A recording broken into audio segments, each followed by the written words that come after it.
Students, कैसे हैं आप।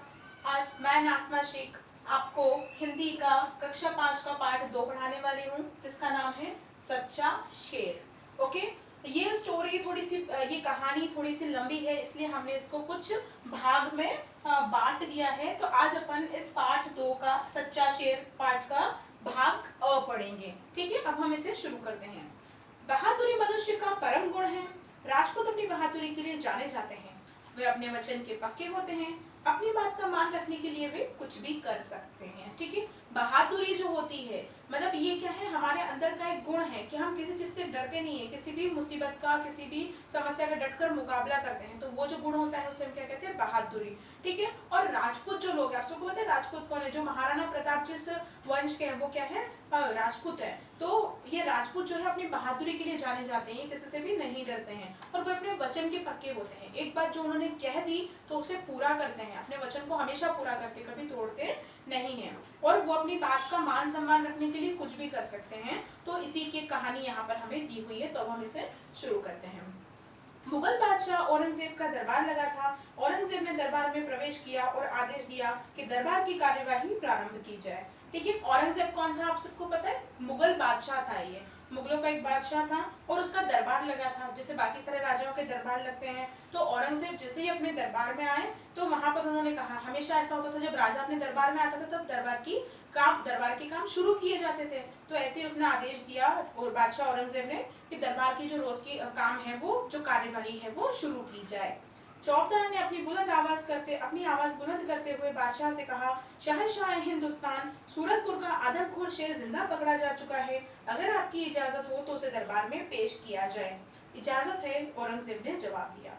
चौबदार जो होता है, चौबदार का क्या काम होता है, वो सब बताता है कि आगे क्या करना है, बुलंद आवाज में बोलता है वो कि आगे क्या काम होना है, ये सब। तो उसने बताया बादशाह को, शहंशाह हिंदुस्तान, ये टाइटल था, एक शीर्षक था। किसका था टाइटल?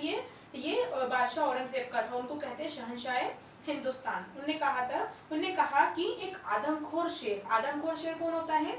जो इंसानों को खा जाता है, वो होता है आदमखोर शेर। वो कहाँ का था? सूरतपुरा का। तो उस आदमखोर शेर को पकड़ा जा चुका है। और बादशाह से बोला, अगर आपकी इजाजत हो, अगर आप इजाजत दे तो क्या किया जाए, उस शेर को पकड़कर यहाँ दरबार में लाया जाए। तो औरंगजेब ने क्या कहा? इजाजत है, मतलब अपनी परमिशन दे दी। बादशाह का हुक्म पाते ही चौबदार ने धीरे से ताली बजाई और कुछ ही पलों में पिंजरे में कैद एक शेर वहां लाया गया। शेर लोहे के मोटे सींगचों में कैद था और उत्सुकता पूर्वक इधर उधर देख रहा था। उसने एक जोरदार दहाड़ लगाई। उसकी दहाड़ सुनकर समस्त दरबारियों के शरीर में कपकपी दौड़ गई। ठीक है, अब जैसे ही बादशाह ने कहा हाँ इजाजत है, तो चौबदार ने ताली बजाई और वहां पर किसको लाया गया? शेर को लाया गया। शेर क्या खुला था? नहीं, शेर को पिंजरे में बंद कर रखा था और वो मोटे मोटे सींगों में कैद था। उसे बंद करके वहां लाए थे और वो शेर अपने आसपास से देख रहा था जिज्ञासावश कि क्या हो रहा है, मुझे इंसानों के बीच में क्यों लाया गया? क्योंकि वो तो क्या था? आदमखोर था, इंसानों को खाने वाला ही शेर था। तो वो सोच रहा मुझे इंसानों के बीच में क्यों लाए। तो उसने क्या किया? जोर से वो दहाड़ा। आपको पता है शेर जैसे दहाड़ता है, वैसे बहुत तेज दहाड़ता है, सब डर जाते हैं। तो ऐसे उसने दहाड़ लगाई। उसकी दहाड़ सुनकर समस्त दरबारियों के शरीर में कपकपी दौड़ गई। सारे दरबारी डर गए उसकी दहाड़ से, क्योंकि वो बहुत तेज दहाड़ा था। बादशाह के होठों पर एक हल्की सी मुस्कान दौड़ गई। वे बोले, मैंने अपनी जिंदगी में ऐसा बांका शेर नहीं देखा। इसे किसने पकड़ा है? मैंने व मेरे साथियों ने, पिंजरे के पास खड़े शिकारी ने विनम्रता पूर्वक जवाब दिया। ठीक है, बादशाह हल्के से मुस्कुराए, धीरे से उन्होंने स्माइल किया, फिर क्या बोले, मैंने आज तक अपनी जिंदगी में ऐसा शेर नहीं देखा। चलो बताओ किसने पकड़ा इस शेर को? तो वहां उस पिंजरे के पास में एक शिकारी खड़ा था। उसने कहा, मैंने और मेरे साथियों ने मिलकर इसे पकड़ा है। तुम्हारी तारीफ? तो बादशाह ने पूछा, तुम्हारी तारीफ मतलब तुम कौन हो, अपने बारे में कुछ बताओ। तो उसने बताना शुरू किया, मेरा नाम अफजल है। अब तक मैं 50 आदमखोरों का शिकार कर चुका हूँ। उसने बताया, वो जो शिकारी था उसका नाम क्या था? अफजल था। उसने कहा कि मैंने तो बहुत से आदमखोर शेरों को पकड़ा है। बहुत बढ़िया, तुमने वास्तव में बहादुरी का काम किया है। मेरी तरफ से एक छोटा सा नजराना कबूल करो। कहते हुए औरंगजेब ने अपने गले से एक हार उतारकर शिकारी की तरफ उछाल दिया। अफजल इनाम पाकर बहुत खुश हुआ और बादशाह को दुआएं देता हुआ वहां से चला गया। आपको पता है, जब राजा महाराजा खुश होते हैं तो क्या करते हैं, अपने गले में जो भी हार होता है या हाथ में जो भी अंगूठी होती है उसे उतार के किसी को भी गिफ्ट दे देते हैं। तो ऐसा ही औरंगजेब ने भी किया। उसने बोला, बहुत बढ़िया, तुमने बहुत बड़ा काम किया है, और बोला मेरी तरफ से एक छोटा सा नजराना, मतलब एक तोहफा कबूल करो। और उस उसके गले में जो हार था वो उतार के उस शिकारी को दे दिया, अफसर को। वो खुश होता हुआ और बादशाह को दुआएं दे के वहां से चला गया। खैर छोड़ो, शेर तो पकड़ा जा चुका है, पर क्या इसकी टक्कर का कोई दूसरा शेर मिल सकता है? बादशाह ने शरारती अंदाज में कहा और सभी लोगों पर एक सरसरी सी नजर डाली। यशवंत सिंह और औरंगजेब की निगाहें आपस में टकराई। यशवंत सिंह चुप थे। औरंगजेब बोले, कहो यशवंत सिंह, राजपूत भी तो खुद को सिंह कहते हैं। क्या तुम लोगों के बीच कोई ऐसा सिंह है जो इस शेर को पछाड़ सके? ठीक है, अब उन्होंने कहा, औरंगजेब ने, चलो ठीक है, शेर तो पकड़ लिया, लेकिन उन्होंने बोला कि क्या इस दरबार में भी कोई ऐसा इंसान है, इसकी शेर की टक्कर का दूसरा शेर है, कोई और है जो शेर से टक्कर ले सके, मतलब उससे मुकाबला कर सके, वो शेर से लड़ाई कर सके? कोई कर सकता है क्या? नहीं कर सकता है, क्योंकि शेर तो आदमखोर था। अगर कोई आदमी उससे लड़ने जाएगा तो वो क्या करेगा? वो उसे खा जाएगा। आदमखोर है ना वो शेर तो। ठीक है, तो वो आपस में, अब वो साथ में कौन था? यशवंत सिंह नाम के भी एक उनके दरबार में थे। किसके दरबार में? औरंगजेब के दरबार में। तो यशवंत सिंह को देखा औरंगजेब ने और कहा कि तुम भी तो कहो यशवंत सिंह, राजपूत भी तो खुद को सिंह कहते हैं। राजपूत जो होते हैं वो क्या मानते हैं कि हम सिंह हैं, हम किसी से डरते नहीं है, क्योंकि हमने चैप्टर के इस पार्ट के शुरू में देख लिया था कि राजपूत जो होते हैं बहुत बहादुर होते हैं।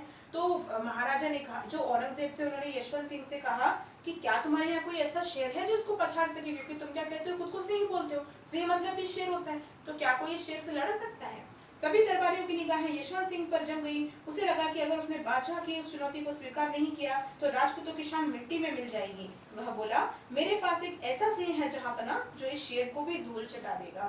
ठीक है, अब सभी दरबारी यशवंत सिंह को देख रहे थे कि अभी क्या जवाब देगा, क्योंकि ये राजपूत लोग खुद को तो सिंह बोलते हैं, लेकिन जब अब सिंह वाली बात आई तो क्या करेगा, क्या जवाब देगा?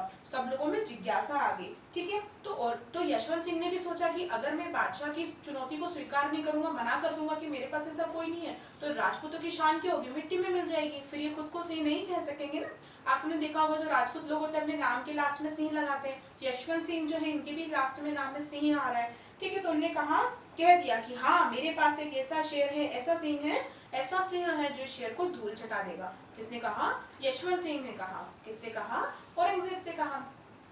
अच्छा, औरंगजेब ने गौर से यशवंत सिंह को देखते हुए कहा, लेकिन मुकाबला निहत्थे होगा। राजपूत मुकाबला हमेशा बराबरी वालों से ही करते हैं, इसलिए जब शेर निहत्था होगा तो सिंह के पास किसी प्रकार के अस्त्र शस्त्र के होने का सवाल ही नहीं उठता। अगर हार गया तो आप मेरा सर कलम करवा दीजिएगा, यशवंत सिंह ने गर्व से छाती फुलाते हुए कहा। ठीक है, जब यशवंत सिंह ने कहा कि हाँ, मेरे पास एक शेर है जो एक सिंह है जो इस शेर को हरा देगा, तो बादशाह ने गौर से यशवंत सिंह को देखा और कहा, अच्छा, लेकिन मुकाबला निहत्थे होगा। निहत्थे मतलब बिना हथियार के। तो यशवंत सिंह ने भी कहा, बिल्कुल, राजपूत हमेशा मुकाबला किससे करते हैं? बराबरी वालों से। ठीक है, बराबरी कैसे होगी कि जब शेर के पास भी कुछ नहीं है हथियार, तो इंसान जो लड़ने आएगा सिंह, उसके पास भी कैसे होगा? तो उन्होंने कहा, नहीं होगा, अस्त्र शस्त्र होने का सवाल ही नहीं होता, कुछ भी हथियार नहीं होगा। तो बादशाह औरंगजेब ने कहा कि अगर वो हार गया तो, जैसे तुम लाओगे, वो हार गया तो यशवंत सिंह ने कहा, तो आप मेरा सर कलम करवा देना। सर कलम करवा देना मतलब मेरी गर्दन को कटवा देना, ये कह दिया गर्व से, बहुत प्राउड से। ठीक है, तो फिर कल होगा यह मुकाबला, देखते हैं कौन जीतता है इससे। यह कहते हुए औरंगजेब ने दरबार की समाप्ति की घोषणा कर दी। तब सभी दरबारी इस अनोखे मुकाबले की बात सुनकर बहुत रोमांचित थे। ठीक है, तो औरंगजेब ने कहा, ठीक है, तो कल होगा यह मुकाबला, देखते हैं कौन जीतता है, तुम्हारा सिंह जीतता है या मेरा ये शेर जीतता है। और फिर दरबार वहीं पर खत्म हुआ, दरबार समाप्त हो गया। अब सब लोग उत्सुक थे, सारे दरबारी, की कल क्या होगा, कैसा मुकाबला होगा, यशवंत सिंह किसको लेकर आएगा और कौन जीतेगा। उधर घर पहुंचने पर यशवंत सिंह ने अपने परिवार को सारी बात कह सुनाई। साथ ही उन्होंने अपने पुत्र पृथ्वी सिंह को शेर से लड़ाने की इच्छा जाहिर की। यह सुनकर उनकी पत्नी बोल पड़ी, ये आप क्या कह रहे हैं? अपने मासूम पुत्र को खूनी शेर से लड़वाएंगे? नहीं नहीं, मैं ऐसा हरगिज नहीं होने दूंगी। ठीक है, जब वो घर गए यशवंत सिंह, तो उन्होंने घर पे अपनी सारी बातें बताई कि ऐसा ऐसा हुआ, राजा ने, बादशाह औरंगजेब ने ऐसी बात कही तो मैंने ऐसा कह दिया। और उन्होंने क्या कहा यशवंत सिंह ने? उनके बेटे के लिए, उनका बेटा कौन था? पृथ्वी सिंह। उन्होंने कहा कि पृथ्वी सिंह लड़ने जाएगा उससे, शेर से। तो जो यशवंत सिंह की पत्नी थी और पृथ्वी सिंह की माँ थी, उन्होंने कहा, नहीं नहीं, ये आप क्या कह रहे हो, इतना मासूम सा बच्चा ही, इसको शेर से लड़ा दोगे? मैं तो ऐसा नहीं होने दूंगी, क्योंकि वो मम्मी थी उसकी, पृथ्वी सिंह थी, तो वो डर गई थी। तो क्या तुम चाहती हो कि भरे दरबार में मेरा अपना अंग हो? यशवंत सिंह ने कहा। तो यशवंत सिंह ने कहा, क्या तुम चाहती हो कि मेरी इंसल्ट हो, मेरा अपमान हो? सब मुझ पे हंसे कि देखो कल तो कितना बोल रहा था, राजपूत तो इतने अपनी शान वो शेखी बगाते हैं, और ये ऐसा हुआ। नहीं पिताजी, ऐसा नहीं हो सकता।